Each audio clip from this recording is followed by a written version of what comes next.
안녕하세요. 더나은사입니다. 지난 9월 5일 KBS 다큐 프로그램 시사기획창에서는 진격의 거인 어디까지 카카오란 주제의 방송이 방영되었습니다.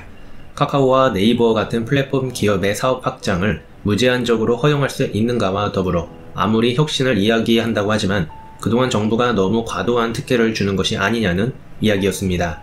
그리고 다음날 월요일부터 카카오의 주가는 힘이 없더니 9월 7일 수요일 금융위원회와 금융감독원이 제5차 금융소비자보호법 시행사항 점검반 회의를 열고 온라인 플랫폼 서비스에 대한 법 적용 검토 결과를 공개하자 주가는 무려 10% 하락했으며 다음날은 7%가 폭락하였습니다. 외국인과 국내 기관들은 미친듯이 주식을 팔아치웠습니다. 그렇게 네이버와 카카오의 시가총액은 이틀 동안 무려 19조 원이 사라집니다.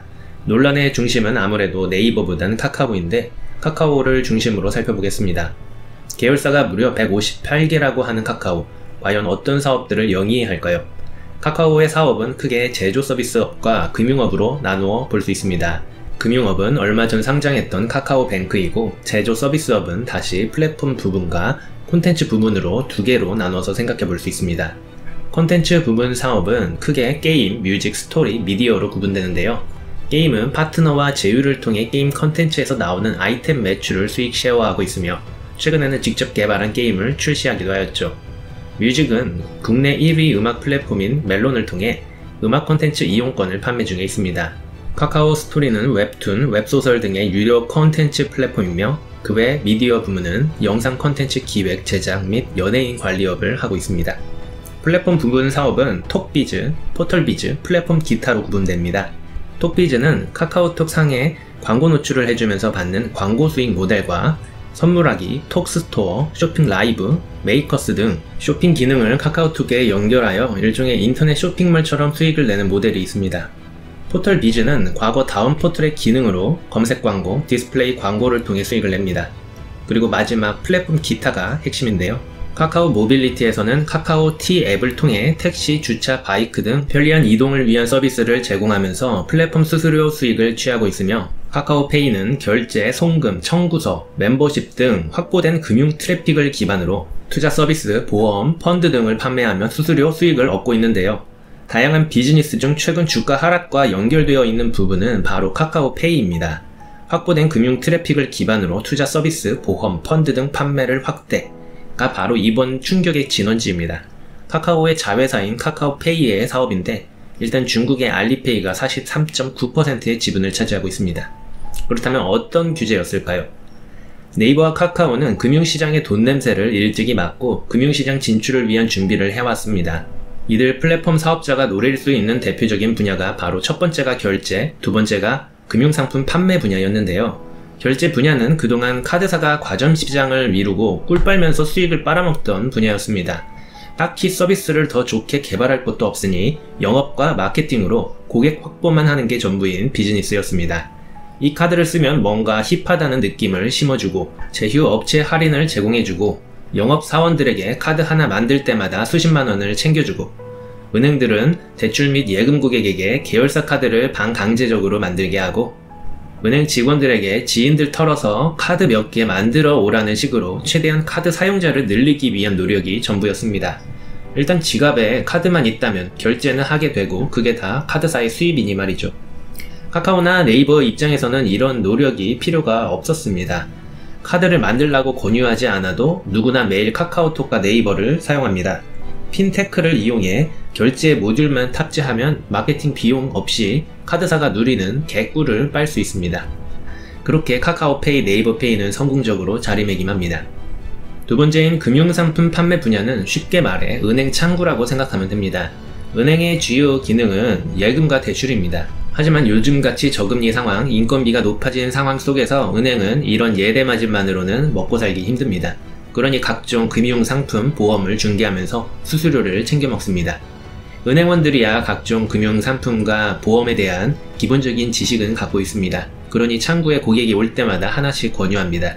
누구나 다 해주는 대출 해주면서 마치 자신들이 까다로운 심사를 해준 것처럼 이야기하며 아주 친절하게 3년 만기 저축성 보험을 추천합니다. 결제와 마찬가지로 카카오와 네이버는 이런 영업에서 탁월한 지위를 갖고 있습니다. 고객들이 앱을 통해 매일 찾아옵니다.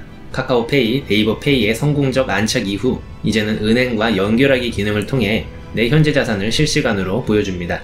여러 계좌에 분산된 자신의 재산들을 보면 돈을 불리고 싶은 욕구가 솟구치죠. 바로 옆에 자산관리, 보험 가입을 유도하는 광고들이 펼쳐집니다. 각종 금융상품을 비교 분석해주고 가입까지 연결해주는 기능을 제공하고 있습니다. 그리고 이번 금융위의 규제는 바로 이 부분이었습니다.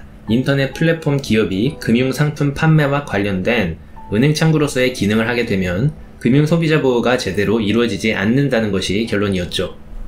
금융소비자보호법에서는 금융상품 영업을 하게 될 경우에 금융위에 등록하거나 인허가를 받도록 하고 있습니다.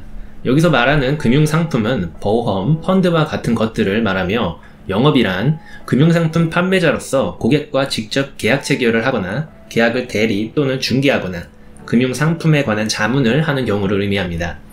즉 플랫폼의 온라인 투자 연계 상품이 중개인 것이냐 단순 광고인 것이냐가 쟁점이었고 카카오와 네이버는 자신들은 광고만 해줄 뿐이라고 이야기했지만 금융위의 결정은 달랐습니다. 플랫폼 사업자는 자사 앱을 거쳐 체결된 계약에 대해 판매자로부터 계약 건수 또는 계약 금액의 일정 비율을 수수료로 취득하고 플랫폼 고객에게 투자 송금 내용 및 투자 정보를 알람해준다는 것은 플랫폼이 단순 광고가 아닌 중개 행위로서 고객을 확보하는 것이며 판매 과정이 플랫폼 내에서 이루어지므로 소비자는 해당 계약을 일반적으로 플랫폼과의 거래로 오인하기 쉽기 때문에 단순 광고가 아닌 중개로 보는 것이죠. 그리고 중개로 본다면 더 이상 금융상품 추천해주는 서비스는 진행할 수 없게 됩니다. 펀드 중개는 자본시장법상 투자권유 대행인 등록이 필요한데 개인만 등록을 허용하고 있으며 보험 중개는 보험 대리점 등록이 필요한데 카카오 네이버는 등록 대상이 아닙니다. 그래서 더 이상 관련 사업을 할 수 없다고 이야기가 나온 것이죠. 하지만 기업 스스로 관련 사업을 포기한다는 이야기가 나오지 않는 한 법 개정을 시도하거나 법의 허점을 이용해 이슈를 피해갈 것으로 생각됩니다. 이번 이슈는 딱히 소비자 이권 침해가 있어 보이진 않는데 이 시장을 포기한다면 기성 금융기관에게 시장 파이를 뺏기는 것일 뿐이죠. 끝까지 미비점을 보완하여 갈 길을 가지 않을까 생각되는데요. 이번 규제로 인해 주가가 이틀 만에 17%가 폭락한 것은 단순히 앞으로 금융상품 중개로 인한 수수료를 얻지 못해서가 아닙니다. 현재 플랫폼 사업자들을 향한 소상공인들과 서민들의 분노가 날이 갈수록 거세지고 있는 분위기 속에서 결국 우리나라도 미국, 중국처럼 정부가 플랫폼 규제를 더욱 강화할 것이라는 신호로 봤기 때문입니다. 방송 타이밍이나 규제 타이밍이 딱딱 들어맞는 게 심상치 않습니다. 물론 카카오, 네이버는 수백만 개미주주들을 볼모로 잡아두고 있습니다. 정치인들은 소비자 눈치뿐 아니라 주주들 눈치도 봐야겠지요. 이슈가 이슈이니만큼 소비자와 개인 주주들 중 누구 편을 들어야 할지 첨예한 대립이 예상됩니다. 귀여운 캐릭터를 전면에 내세우며 세상을 선하게 바꾸고 사회적 책임을 다하겠다는 메시지를 날리고 기술이 세상을 바꾼다고 할 때까진 좋았습니다. 하지만 이제 본격적인 수금이 시작되니 슬슬 곡소리가 나오기 시작합니다. 처음엔 관련 사업자들이 죽겠다고 난리였습니다. 배달 음식점, 택시 등이 대표적이었죠. 하지만 이제는 관련업 종사자들은 적응을 다 했고 다들 각자 살 길을 찾았습니다.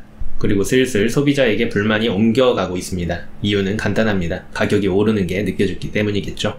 이상 더 나은 삶이었습니다.